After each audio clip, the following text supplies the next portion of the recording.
मुबारक हो और सब लोगों को जो हमें देख रहे हैं उन सभी को दशहरा की बहुत-बहुत मुबारकबाद हो। और सर ने लक्ष्मी का नाम लिया तो मैं ये बताऊँ सर, आज मैंने एक लॉकेट पहना है और ये लक्ष्मी देवी का लॉकेट है।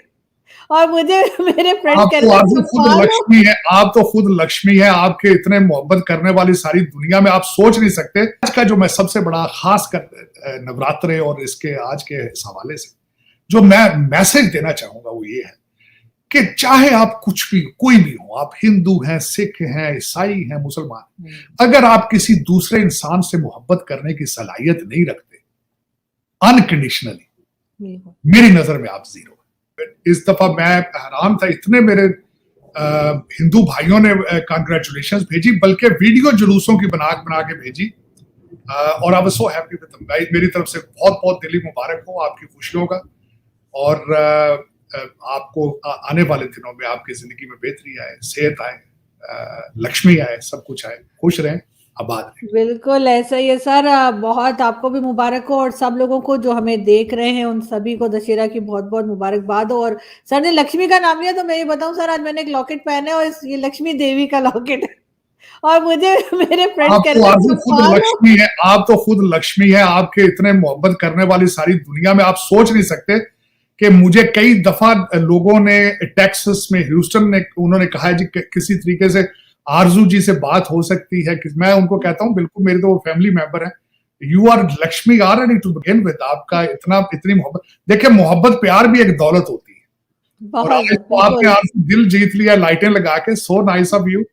और थैंक यू। मैं समझता हूं कि it's a big day, it's a big day. मैं, मेरे जो दोस्त हैं, बल्कि मैं जा रहा हूँ यहाँ पे, आपके तो वहां नहीं है, तो मैं यहाँ पे हमारी सेलिब्रेशंस होती हैं, और मैं I am invited at couple of places. तो मैं खुद बल्कि आज ऑफिस के बाद we are having dinners and सारा म्यूजिक वगैरह सारा कुछ होगा, मैं एंजॉय करेंगे आज इस बिल्कुल। मेरी तरफ से। बल्कि मैं अक्सर जब खुश होता हूँ तो दोस्तों को कहता हूँ, प्रणाम नहीं कहता हूँ, कहता हूँ दंडवत प्रणाम। दंडवत जी। प्रणाम is a better degree to express my feelings and my joy for them. तो मेरी तरफ से आपको बहुत बहुत मुबारकें हो, आपके लिए ढेरों दुआएं, गुड थैंक विशेस। यू। और एक ही बात होती है आरजू, हमेशा जब आपको देख रहे हो, दोस्त आपके चाहने वाले देख रहे हो, तो बोलने वाले के लिए वो ऑक्सीजन की जगह होती है। तो ये बिल्कुल इतना ऐसा ही प्यार है। देते हैं, इतना प्यार देते हैं मुझे। बल्कि आरजू, अगले दिन किसी एक दोस्त ने भारत से मुझे मैसेज किया, उस मैसेज का मैं समझता हूँ कि आप वाज ऑलमोस्ट इन टीयर्स। उन्होंने मुझे ईमेल की, उन्होंने कहा कि भारत में मोहम्मद रफी के बाद you must be the second Muslim जिनके लोग बड़े दिल से प्यार करते हैं। तो मैं धन्यवादी हूँ, ओब्लाइज्ड हूँ, मैं कर्जदार हूँ उनकी मोहब्बतों का, प्यार का। मेरे लिए it's a matter of pride, it's a matter of. बिल्कुल ऐसा ही है सर। लेकिन सर आज अगर हम भारत की बात करें तो एक क्रिकेट मैच हुआ है भारत में जिसमें अफ़गानिस्तान के साथ आरजू, हमारी टीम मौजूद थी। आपने दो टॉपिक इकट्ठे जोड़ के आज अच्छा नहीं किया, उस पे तो मैं शर्मिंदा हूँ, बहुत ज्यादा एम्बैरस हूँ। और एक और बात जो मुझे सबसे ज्यादा समझ नहीं आ रही, वो जो लड़के हमारे लौंडे लपाड़े जो वहां हार के टीम अब वापस किस तरह आएंगे। पीआईए की 72 फ्लाइटें कैंसिल हो गई, हुँ। 72 फ्लाइट्स कैंसल वन डे। 70, एक दिन में 70 करोड़ का लॉस पीआईए ले रही है। 10,000 मुसाफिर दुनिया में जलीलो ख्वार हो गए हैं। ना सिर्फ आपकी क्रिकेट टीम जलीलो ख्वार हो रही है, पीआईए के कस्टमर भी जलील हो रहे हैं। तो बिल्कुल। दुख वाली बात एक मैं ये आज जरूर कहूंगा कि इसके बाद आपकी टीम का कोई मॉरल, इसका कोई वजह नहीं बनती कि दोबारा किसी मैच में जाएं या कंट्री को छोड़ के। इनके ऊपर पैसे ना जाएंगे, इनको इनको कहें जाना है तो साइकिलों पर चले जाएं। जहाज के टिकट अब हुँ। पाकिस्तान नहीं अफोर्ड कर सकता, पहले ही बैंकरप्ट हो चुके हैं। तो आज के बाद ये मेहरबानी फरमाएं, इन बच्चों को घर में ही रखें। अगर क्रिकेट नहीं खेल सक रहे तो इनको कहें गुल्ली डंडा खेला करें, गली के अंदर बच्चों के साथ अपने गुल्ली डंडा खेला करें। क्रिकेट या कोई भी वर्ल्ड स्पोर्ट जो है, इट्स अ नेशनल एम्बेरसमेंट है, हुँ। नेशनल एम्बेरसमेंट है। तो चले फिर ये बिल्कुल। आरजू, आप ये टीम तो हार गई है, तो दूसरे कौन से मैच आप जीत रहे हैं, या बताए ना कि फलां चीज हमारी बहुत जीत रही थी यार, टीम ने बहुत बदनाम किया। पहले आप कभी पासपोर्ट, 12,000 पासपोर्ट आपने बेचे अफगानी भाइयों को, हुँ। 12,000 पासपोर्ट, एक दो नहीं 12,000। और आपका नीचे से चौथा नंबर है पहले ही पासपोर्ट। तो चल, लेकिन लेकिन ख़ैर सर अफ़गानिस्तान वाले खेले बहुत अच्छा है, ये ज़रूर है कि उन्होंने खेल के दिखाया जो कि हमें खेलना चाहिए था, एक उससे एक पहले मैं भी। एक आज आपको दिली मशवरा दूंगा। आप अपने ये अफसरान जो हैं, अब इनको लंदन कैम्ब्रिज, हार्वर्ड और ये सारा ऑक्सफोर्ड ना भेजा करें, इनको कंधार यूनिवर्सिटी में भेजा करें पढ़ने के लिए, काबुल यूनिवर्सिटी में। सैंक्शंस के बावजूद आपका सारा डॉलर जो वो खींच कर वहां ले गए हैं, इसका कोई जवाब है? एक तो क्रिकेट टीम को भी वहीं रखें, और ये जो आप भेजते हैं अपने सीएसएस अफसरान, इनको भी वहीं रखें। पाकिस्तान डूब रहा है मेरा ख्याल इन्हीं की वजह से, क्योंकि हर चीज ही बेच देते हैं ना, हर चीज बेच। मुझे तो लग रहा है आज का मैच भी बेचा है इन्होंने। अफगानी भाइयों ने पैसे दे दिए होंगे, डॉलर उनके पास बहुत है पैसे, उन्होंने पैसे दे दिए होंगे, इन्होंने कहा महंगाई पहले ही बहुत है यार, क्या फर्क पड़ता है, 2 गालियां खा लेंगे, पैसे तो मिल रहे हैं। तो ये पासपोर्ट जब बेच दिया 12,000, तो मैच बेचने में कौन सी तकलीफ होती? गलत किया आपने। लेकिन इनको दोबारा भेजे नहीं। आरजू, अगर ये मेरी रिक्वेस्ट मान लें तो नेशनल एम्बेरसमेंट को संभाल के रखें। पहले ही कई चीजों, पीआईए से कम शर्मिंदगी हो रही है, जो क्रिकेट मैच की अब शर्मिंदगी, ये भी देखनी थी।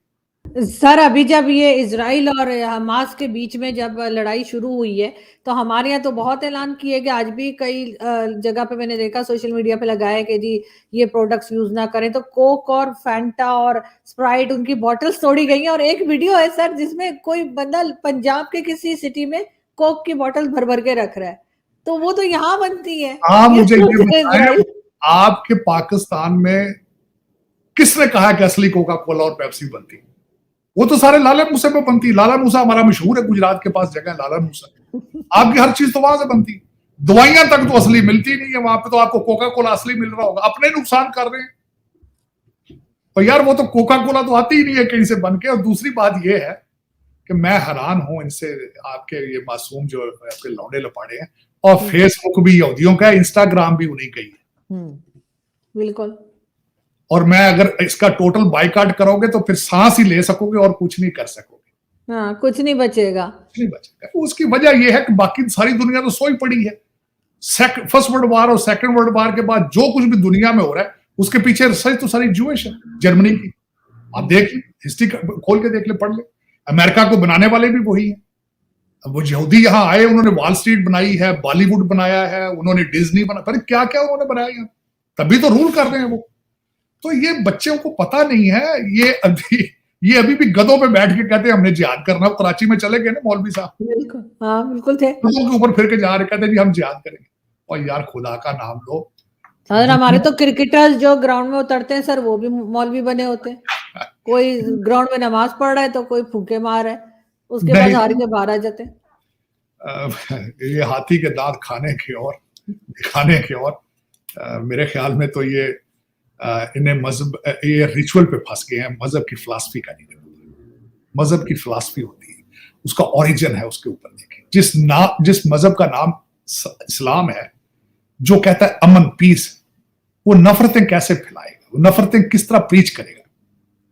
तो मैं ये मेरा आज का जो मैं सबसे बड़ा, खास कर नवरात्रे और इसके आज के हवाले से जो मैं मैसेज देना चाहूंगा वो ये है कि चाहे आप कुछ भी, कोई भी हो, आप हिंदू हैं, सिख हैं, ईसाई हैं, मुसलमान, अगर आप किसी दूसरे इंसान से मोहब्बत करने की सलाहियत नहीं रखते अनकंडीशनली, मेरी नजर में आप जीरो है। आरजू, आप और मैं और जो हमें देख रहे हैं, हमारा सबसे पहला एक दूसरे के साथ रिश्ता है। हम पैदा बहैसियत इंसान हुए थे, हमें मजहब और नाम बाद में दिया गया है। मैं किसी हिंदू के घर में होता तो आज मैंने हिंदू होना।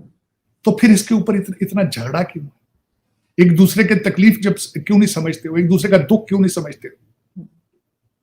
तो मैं ये समझता हूं कि ये फिर उसके बाद ये है कि हमने कारोबार बना लिया, कारोबार, मजहब को कारोबार। और खासकर डेवलपिंग कंट्रीज जहां तालीम की कमी है, वहां तो ये चूरन बहुत बिकता है और लोग फिर खुल के बेचते हैं और लोग लेते हैं। मैं इस पर रिफ्यूज करूंगा। मैं समझता हूं कि हम सब जो इस दुनिया में हैं, हम बहुत कीमती इंसान है किसी न किसी के लिए। मेरे लिए तो हर इंसान कीमती है, चाहे वो किसी मजहब से हो, किसी कलर का हो। बल्कि आप लोगों की बात करते हैं, तो जानवर भी मेरे लिए बहुत कीमती और बहुत प्यारे हैं। खुदा ने बड़े प्यार मोहब्बत से सारा कुछ क्रिएट किया है। और मैं समझता हूं कि ये ज्यादती है। मैं हमेशा कंडेम करता हूं, हमेशा कंडेम करता रहूंगा और प्यार का मैसेज ही हमेशा बांटता रहूंगा। इसमें शक भी कोई नहीं है कि अब we are all brothers and sisters. बिल्कुल, होना भी यही चाहिए सर। और अब तो फेस्टिवल सीजन शुरू हो गया है, दशहरा है और उसके बाद आगे दिवाली भी आने वाली है। आगे दिवाली होगी, क्रिसमस आएगी, आगे थैंक्सगिविंग होगा, उसके बाद क्रिसमस होगी। मैं तो ये सारी चीजें सेलिब्रेट करता हूँ, बल्कि मैं हर फेस्टिवल को एंजॉय करता हूँ, हर फेस्टिवल, इसमें कोई शक ही नहीं। वो करना भी चाहिए, बिल्कुल होना भी चाहिए। और प्रधानमंत्री नरेंद्र मोदी ने मंगलवार 24 अक्टूबर को विपक्षी दलों पर बड़ा हमला किया। दिल्ली के द्वारका में दशहरा कार्यक्रम में शामिल हुए पीएम मोदी ने विपक्षी दलों की ओर इशारा करते हुए कहा कि ये लोग समाज को बांटने की कोशिश कर रहे हैं। पीएम मोदी ने कहा, भारत को पहले से ज्यादा सतर्क रहने की जरूरत है। ये ध्यान रखना है कि रावण का ये दहन सिर्फ पुतले का ही दहन ना हो, ये दहन हर उस विकृत का हो जिसके कारण समाज का आपसी सौहार्द बिगड़ता है। ये दहन हो जो जातिवाद और क्षेत्रवाद के नाम पर माँ भारती को बांटने का प्रयास करते हैं। ये दहन हो उस विचार का जिसमें विकास की जगह स्वार्थ निहित है। उन्होंने ये बयान ऐसे समय दिया है जब कांग्रेस सहित अन्य विपक्षी दल जातिगत जनगणना की मांग करते हुए कह रही है कि जिसकी जितनी उतना उसका हक। इस पर पीएम मोदी पलटवार करते हुए पहले ही कह चुके हैं, ये समाज को बांटने की कोशिश है। मोदी ने ये कहा कि आज हमें सौभाग्य मिला है कि हम भगवान राम का भव्य मंदिर बनता देख पा रहे हैं। अयोध्या की अगली रामनवमी पर रामलला के मंदिर में गूंजेगा हर स्वर, पूरे विश्व को हर्षित करने वाला होगा। राम मंदिर में भगवान राम के विराजने को बस कुछ ही महीने बचे हैं। उन्होंने आगे कहा कि विजयदशमी का पर्व सिर्फ रावण पर राम की विजय का पर्व नहीं, राष्ट्र की हर बुराई पर राष्ट्र भक्ति की विजय का पर्व बनना चाहिए। उन्होंने कहा कि भारत आज विश्व की सबसे बड़ी डेमोक्रेसी के साथ सबसे विश्वत डेमोक्रेसी के रूप में उभर रहा है। पीएम मोदी ने कहा कि इस बार हम विजयदशमी तब मना रहे हैं जब चंद्रमा पर हमारी विजय को 2 महीने पूरे हुए हैं। विजयदशमी पर शस्त्र पूजा का भी विधान है। भारत की धरती पर शस्त्रों की पूजा किसी भूमि पर आधिपत्य नहीं बल्कि उसकी रक्षा के लिए